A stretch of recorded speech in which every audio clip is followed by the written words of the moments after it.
안녕하세요. 좀 아는 아저씨입니다.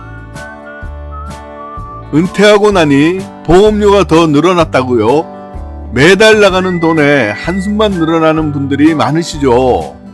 은퇴자들이 노후에 가장 부담을 느끼는 것은 피부양자에서 탈락되어 건강보험료 납부라는 조사가 나왔습니다. 노후의 소득이라고는 국민연금, 공무원연금, 군인연금 등의 직영연금 포함, 그리고 근로소득 조금 받는 게 전부인데 은퇴 후 노년에 건보료 납부서를 받는 것은 여간 부담이 되는 게 아닙니다.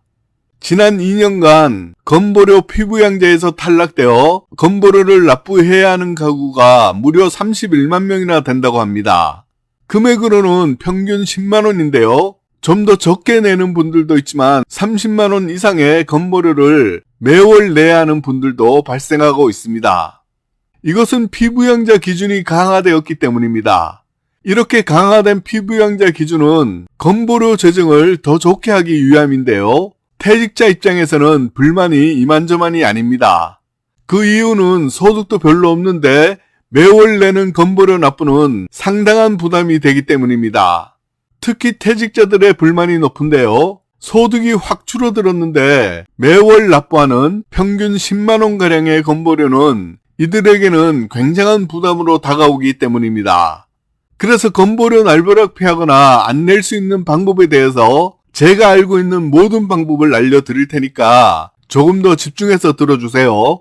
건보료는 현재 소득이 없다면 가족 중에 직장 다니는 사람의 건보료 피부양자에 등록되면 건보료를 1원도 납부하지 않으므로 가장 좋습니다. 그러나 국민연금을 받거나 소득이 생겨서 건보료 피부양자에서 탈락되면 건보료를 매월 몇만 원에서 수십만 원까지 내야 하는데요. 평균적으로는 10만 원가량 낸다고 합니다.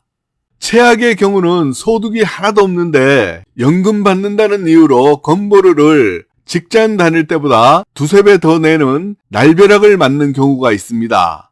퇴직을 하면 지역가입자가 되는데요. 지역가입자라면 직장가입자와는 다르게 100% 모두 본인이 내야 하므로 더 많은 돈을 내게 되고 부담은 훨씬 더 커집니다.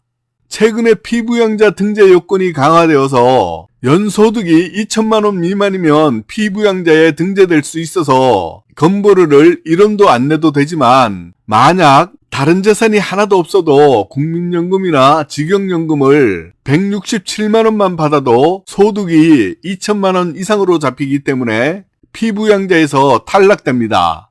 왜냐하면 국민연금이나 직영연금은 100% 모두 소득으로 계산되기 때문입니다. 소득으로는 근로, 사업소득, 연금 등이 모두 포함되는데요. 만약 다른 재산과 소득이 많지 않고 건보료 납부 금액을 확인하신 후 건보료 폭탄 수준이라면 국민연금을 조금 손해보더라도 조기연금을 수령하는 것도 고려해 보셔서 자녀 등의 피부양자 등록에서 탈락되지 않는 방법을 생각해 보시기 바랍니다.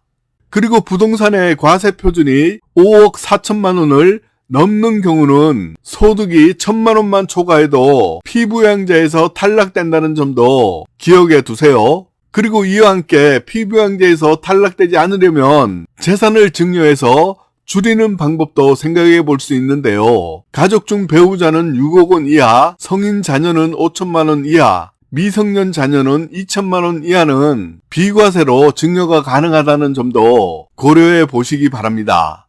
그리고 재산이 많다면 부부와 공동 명의를 하면 건보료를 낮출 수 있는 방안이기도 합니다.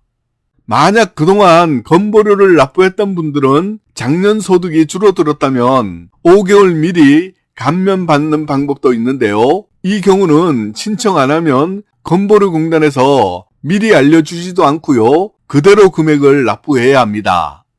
그러나 내가 이 내용을 알고 미리 신청을 하면 5개월치만큼 미리 감면을 받을 수 있으니까 그만큼 이익인 것입니다.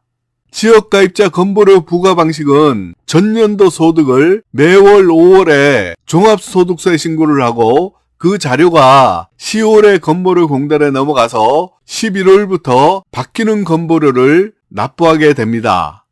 그러니까 현재 납부하고 있는 건보료는 5월에 작년분 종합소득세 신고를 한 내용이 이번 1월부터 적용되어서 납부하게 됩니다. 그런데 자영업을 하거나 지역가입자이면 누구든지 이번 5월에 종합소득세 신고를 한 후에 소득이 줄어들었다면 가만히 있지 마시고 6, 7월쯤에 살고 있는 지역 건보료 공단으로 전화하셔서 소득이 줄어서 조정 신청을 해야 한다고 말씀을 드리면 자세히 안내를 받을 수 있고 5개월 미리 감면을 받을 수 있습니다. 이 금액도 적은 금액이 아닙니다. 전화하지 않고 가만히 있으면 11월까지 조정을 받지 못하고 그대로 5개월 더 내는 것이므로 소득이 줄어든 경우에는 꼭 신청하셔서 6월부터 10월까지 5개월 미리 감면 받으시기 바랍니다. 늦게 신청하면 늦게 신청하는 만큼 감면을 더 적게 받습니다. 아마도 작년에 경기가 아주 안 좋았으니까요. 이렇게 감면을 받으실 분들이 많으실 거라고 예상됩니다. 지금이 5월이니까요. 이번에 종합소득세를 신고한 후 이 부분을 잊지 말고 꼭 이렇게 하세요. 그리고 건보료 폭탄 피하는 방법으로 임의계속가입제도를 활용하는 방법입니다. 임의계속가입제도를 활용하면 퇴직 전 직장에서 납부하던 수준으로 3년간 납부할 수 있는 제도입니다. 신청 자격은 퇴직 전 18개월간 직장가입자의 자격을 유지한 기간이 1년 이상인 사람이면 신청이 가능합니다. 신청하실 때에는 지역가입자가 되신 후 지역가입자 보험료 고지를 받은 후에 받은 납부 기한에서 2개월이 지나기 전에 공단에 꼭 신청하셔야 혜택을 받을 수 있습니다. 만약 지역가입자 보험료가 더 적은 분들도 있는데요. 이런 경우는 신청할 필요가 없습니다.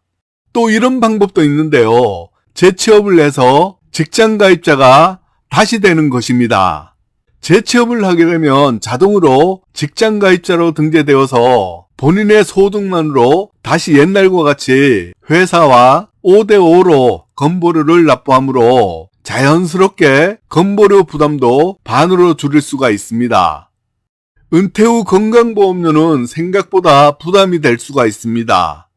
그러므로 내라는 대로 그냥 내지 마시고 오늘 말씀드린 내용을 참고하셔서 방법을 찾으시면 지혜로운 노후 생활을 해나갈 수 있습니다.